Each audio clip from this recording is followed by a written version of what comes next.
मैं हूँ कहाँ और तू है कहाँ, ये तो सफ़र की बात है।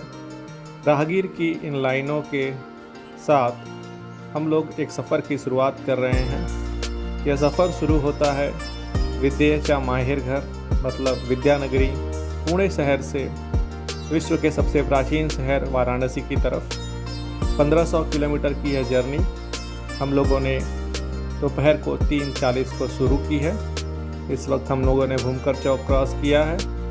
भूमकर चौक से होते हुए हम लोग चाकन स्क्वायर जाएंगे, वहाँ से राजगुरु नगर से होते हुए हम लोग नासिक हाईवे पकड़कर साईं बाबा के दर्शन के लिए शिरडी जाएंगे। शिरडी में रुकेंगे और शिरडी से कुछ ही दूर पर बना है महाराष्ट्र का सबसे बेहतरीन एक्सप्रेस वे, इसको समृद्धि महामार्ग का नाम दिया गया है। इससे यह कोशिश की गई है कि महाराष्ट्र के उन जिलों को मुंबई और नागपुर जैसे बड़े शहरों से जोड़ा जाए। और उस समृद्धि महामार्ग पर पहुंचने के पहले हम लोग साईं बाबा के दर्शन के लिए शिरडी की ओर जाते हुए मैं हूँ क्या और तू है क्या, यह तो नज़र की बात है। आप किसी सफ़र में हो और आपको टोल ना मिले, ऐसा हो नहीं सकता। यह पहला टोल हमारे रास्ते में आया और यह सिलसिला शुरू हुआ है और हर 1 घंटे में आपको तकरीबन 2 टोल मिलते जाएंगे और आप पैसे भरते जाएंगे। जी हाँ दोस्तों, किसी सफ़र में आप चलें तो फास्टैग को रिचार्ज करके चलें। आपका फास्टैग रिचार्ज होगा तो आपका सफ़र फास्ट हो जाएगा। तो इसी तरह हम लोग चलते हुए तकरीबन 8 बजे तक शिरडी पहुंचने की उम्मीद कर रहे हैं। पहुंचते पहुंचते अंधेरा हो जाएगा। सबसे पहले होटल लेंगे, होटल में चेक इन करेंगे, सामान रखेंगे और उसके बाद दर्शन के लिए जाएंगे। और ये आ गया हमारे रास्ते का दूसरा टोल। तो तैयार हो जाइए इस लंबे सफ़र में अपने टोल के वैलेट से खर्च करने के लिए। तकरीबन 8 बजे हम शिरडी में पहुंचने के बाद रात को 10 बजे तक शिरडी में दर्शन हो गए और दर्शन करने के बाद हम लोगों ने आराम किया और सुबह 5:45 बजे हम लोग निकल गए आगे के सफ़र के लिए। इस सफ़र में हमें कहाँ रुकना है यह हमने तय नहीं किया है, बट हम लोगों ने यह तय किया है कि हम समृद्धि महामार्ग पर जाएंगे और समृद्धि महामार्ग से निकलने के बाद हम लोग लंच करेंगे। इन बिटवीन हम लोग टी ब्रेक वगैरह लेंगे। तो ये हम एंटर कर रहे हैं समृद्धि महामार्ग पर। बहुत ही उम्दा कंस्ट्रक्शन है। इससे महाराष्ट्र के कई ज़िले जुड़ेंगे, वहाँ पर समृद्धि आएगी और यह समृद्धि महामार्ग कई ज़िलों से एक तेज़ रफ्तार से हम लोग नागपुर की तरफ बढ़ते हुए इस समृद्धि महामार्ग की क्या बातें कहें, एकदम बेहतरीन कंस्ट्रक्शन है। आप चलते जाइए और नज़ारे देखते जाइए। बीच में अच्छी अच्छी नदियाँ आएंगी, कुछ पहाड़ों के दृश्य आएंगे, कुछ पहाड़ के कटे हुए रास्ते आएंगे और आप बढ़ते चलिए अपने सफ़र की ओर। मुझे लगता है कि पूरे 1500 किलोमीटर की जर्नी में यह 500 किलोमीटर बहुत ही तेज़ और वह हम जल्दी निकल गए। सूर्योदय हो रहा है, सनराइज़ हो रहा है। कोशिश करते हैं इसको कैप्चर करने की, बट हो नहीं पाएगा। कैमरा सनराइज़ कैप्चर नहीं कर पा रहा और इमेज ब्लर हो गई है। सो इस ब्यूटीफुल हाईवे पर चलते हुए पहाड़, नदियाँ और पहाड़ से कटे हुए रास्तों से होते हुए हम आगे बढ़ रहे हैं नागपुर की तरफ।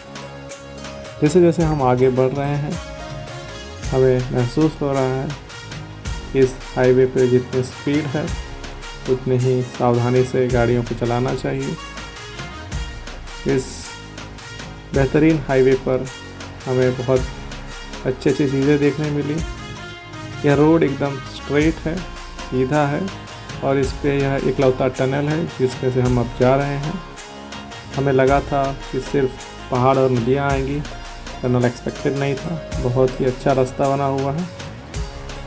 और इस समृद्धि एक्सप्रेस वे पर एक बात का ध्यान रखना चाहिए कि कुछ जानवर किसी तरह इस पर आ जा रहे हैं, जिससे एक्सीडेंट की संभावना बनी होती है। तो स्पीड के साथ सतर्कता बहुत ज़रूरी है, कॉन्शियसली चलाइए। इस समृद्धि महामार्ग पर 3 लेन हैं, लेफ्ट मोस्ट ट्रक के लिए, second for car and third for overtake. But हम लोगों ने देखा कि कुछ ट्रक ड्राइवर्स कार की लेन में भी चल रहे हैं और ओवरटेक की लेन में भी चल रहे हैं, जिसके कारण दूसरी गाड़ियों को परेशानी होती है। एंड चलते जाइए। यह जो गाड़ी हमने अभी क्रॉस की, इसका ड्राइवर मोबाइल देख रहा था और ओवरटेक लेन में चला रहा था। ऐसे लोगों के कारण दूसरों को तकलीफ़ होती है। और समृद्धि महामार्ग की हर एंट्री पॉइंट पर पुलिस लोगों को काउंसिल कर रही है। शायद इन ड्राइवर्स की काउंसलिंग नहीं हुई है। अब हम समृद्धि महामार्ग से बाहर निकल चुके हैं। नागपुर के बाहर होते हुए हम लोग अब मध्य प्रदेश की ओर बढ़ रहे हैं। और रास्ते में यह नेशनल कैंसर इंस्टीट्यूट का इनाग्रेशन फंक्शन है आज, जिसको हमने रिकॉर्ड कर लिया है। और अब हम कोशिश करेंगे कि जल्दी कोई ढाबा ले लें। 5 घंटे लगातार चलकर हम लोगों ने 500 किलोमीटर क्रॉस किया। बहुत ही स्मूथ, बहुत ही एक्साइटिंग जर्नी था। अब भूख भी बहुत लग रही है, तो हम कहीं रास्ते में रुककर ढाबे पर खाना खाएंगे और आगे बढ़ जाएंगे। और थोड़ी ही दूर में हमारा बॉर्डर चेंज हो जाएगा। अब समृद्धि महामार्ग के बाद यह पहला टोल आ गया। अब हर घंटे में 2 टोल मिलेंगे। अब हम जैसे ही नागपुर से बाहर निकल चुके हैं, अब शुरू होता है हमारा पेंच नेशनल पार्क। नेशनल पार्क में यह हाईवे है और इस पर भी काफ़ी अच्छी स्पीड हमें मिल रही है। बीच बीच में कुछ गांव हैं और काफ़ी अच्छा हाईवे है। और बीच में रुककर हमने खाना खाया। अब हम सिवनी की तरफ बढ़ रहे हैं, जो कि मध्य प्रदेश में होगा। अब आप देख सकते हैं कि दोनों तरफ रोड के बैरिकेड लगे हुए हैं। पूरी फेंस वॉल जैसा बनाया गया है, ताकि जो जंगली जानवर हैं वो हाईवे पे ना आ पाएँ, हाईवे की स्पीड ना ख़राब हो। बहुत ही बेहतरीन हाईवे अब तक हमें रास्ते में मिला है। पुणे से लगभग हम लोग अब नागपुर से बाहर होते हुए एमपी की तरफ जा रहे हैं। अब ये एक चढ़ाई है जिसके ऊपर चढ़ रहे हैं हम लोग। इस हाईवे के अगल बगल कुछ छोटे छोटे गांव हैं, कुछ एग्जिट पॉइंट्स हैं जो रिकॉर्ड नहीं हो पा रहा है। और आप देख सकते हैं कि किस तरह से जंगली जानवरों को हाईवे पे ना आए, उन्हें कोई नुकसान ना हो। हमारा हाईवे जो है ब्रिज नुमा है, मतलब इस हाईवे को बनाने के लिए पेड़ों की ज़्यादा कटाई ना करनी पड़े, इस तरह से इसे बनाया गया है। और हम पेंच नेशनल पार्क से होते हुए आगे बढ़ रहे हैं।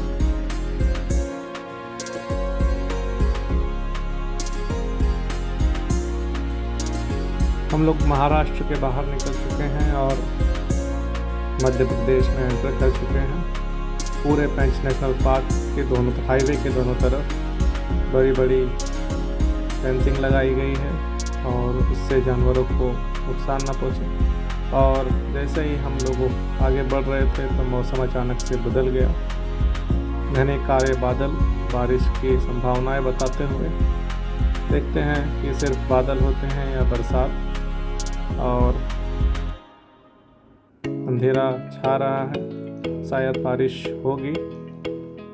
अगर बारिश हुई तो सफ़र थोड़ा स्लो हो जाएगा। बारिश की शुरुआत हो गई है। इस बरसात के कारण हमारी जर्नी स्लो हो गई है, हमारी स्पीड लगभग आधी हो गई है। और हमने तय किया था कि अंधेरा होने तक जहाँ पर पहुँचेंगे वहाँ तक गाड़ी चलाएंगे, फिर हॉल्ट करेंगे और अगले दिन के सफ़र की शुरुआत फिर सुबह होने के बाद करेंगे।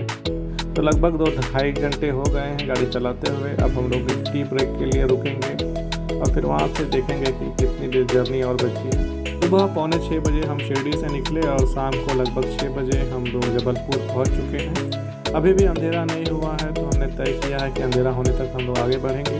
तो हम कटनी पहुँच गए हैं 7 बजे और वहाँ पर हमने रुका, खाना खाया और फिर अगले दिन सुबह 4:45 बजे आगे के सफ़र के लिए चल दिए। कटनी के बाद मैहर रीवा होते हुए हम लोग मिर्ज़ापुर की पहाड़ियों पर हैं। मिर्ज़ापुर अपने नाम के लिए कुछ वेब सीरीज़ से फेमस हो पाया। अभी हम मिर्ज़ापुर की पहाड़ियों पर चल रहे हैं। सुबह 4:45 बजे से सिर्फ हमारा 400 किलोमीटर की जर्नी बची थी, जिसे हम जल्द से जल्द तय करेंगे और फिर हम बनारस में ही खाना खाएंगे। तो सुबह जल्दी निकलने का फ़ायदा यह है कि हाईवे पर ग्रामीण क्षेत्र के लोग कम होते हैं, वो अपने काम धंधे में होते हैं, तो आपको गाड़ियों की स्पीड अच्छी मिल जाती है और आपका सफ़र जल्दी कवर हो पाता है। आज हमारा बॉर्डर चेंज हुआ मध्य प्रदेश से Uttar Pradesh. Border entry point पर पुलिस ने हमारे फ़ोटोग्राफ्स ली, हमारा फ़ोन नंबर लिया, हमारा डिटेल्स लिया, हम कहाँ से आ रहे हैं, कहाँ जाएंगे, कितने दिन रुकेंगे, यह सब पूछने के बाद हमें आगे बढ़ने दिया। अभी हम विंध्य पर्वत की चढ़ाई कर रहे हैं। विंध्या रेंजेस नॉर्थ और साउथ को डिवाइड करता है।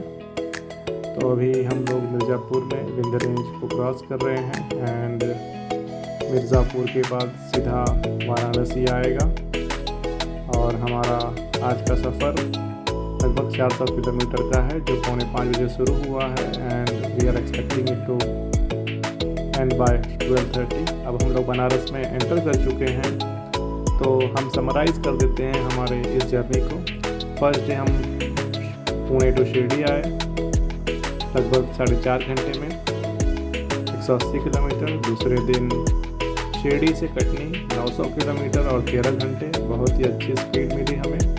और आज लगभग 7.5 से 8 घंटे के अंदर हम कटनी से वाराणसी 400 किलोमीटर कवर कर रहे हैं। तो ऑलमोस्ट 24 आवर्स का पूरा ड्राइविंग जर्नी रहा पुणे टू वाराणसी, जिसमें हम लोगों ने 2 हॉल्ट लिया शिरडी और कटनी में। टोटल टोल एक्सपेंस आया 2800 रुपीज़।